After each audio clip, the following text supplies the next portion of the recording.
Assalamu alaikum wa rahmatullahi wa barakatuh. Muna gabatar muku da sirrin mallaka mai ƙarfi. Da farko idan ka tashi za ka samu goron ka sai ka raba shi biyu sai ka rubuta sunanka a nan ɓangaren sunan masoyarka na sai ka zo ka haɗe su ɓangare guda ka tsira su da wannan allura.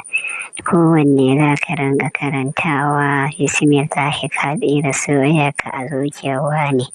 To insha Allahu duk lokacin da kake zai inda jin zukanka sanka yana zukarsa ba zai taɓa samun nutsuwa ba. Idan ka gama za a samu shi wannan goron da aka gama tsira masa allura za a raba su uku dama za a samu ne guda 21.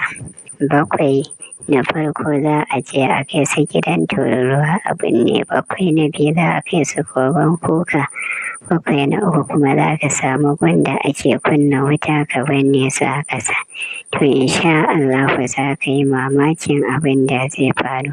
Sannan kuma wannan tasarifi